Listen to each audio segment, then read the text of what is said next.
Hi friends, welcome back to our channel. Friends అందరు బాగున్నారా? నేను చాలా బాగున్నాను. వర్షాలు స్టార్ట్ అయినాయి కదండి. వర్షాలు స్టార్ట్ అయినాయి అంటే ఇంకా పకోడీ అయితే ఉండాలి కదా. వేడి వేడి పకోడీ వర్షం పడుతుంటే చాలా బాగుంటుంది కదా. ఓకే అండి, మనము శనగపిండి లేకుండా పకోడీ ఎలా చేయాలో ఈరోజు ఈ వీడియోలో అయితే చెప్తాను. వరిపిండితో ఈజీగా పకోడీ అయితే చేయాలి. చాలా టేస్టీగా ఉంటుంది. సన్నగా ఉల్లిపాయనైతే కోయాలి. చిన్నగా కట్ చేసుకొని సన్నగా కట్ చేసుకున్న తర్వాత అందులో కొంచెం కారం పొడి, సాల్ట్, ఇంకా జీలకర్ర, కొంచెం వాము కూడా వేయాలి. కొంచెం లైట్‌గా బేకింగ్ సోడా వేయాలి లైట్‌గా.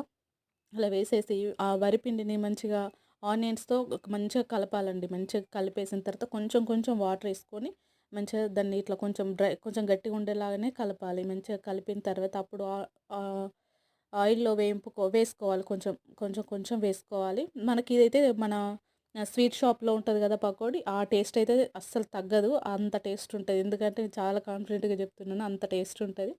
ఇంకా పైన మనకు కరివేపాకు గూడా ఉండాలి గదా, కొంచెం లైట్‌గా. దాని పైన వేయాలి. అందులో ఇంకా ఆ పకోడీతో పాటు ఈ కరివేపాకు గూడా వేగిపోతది.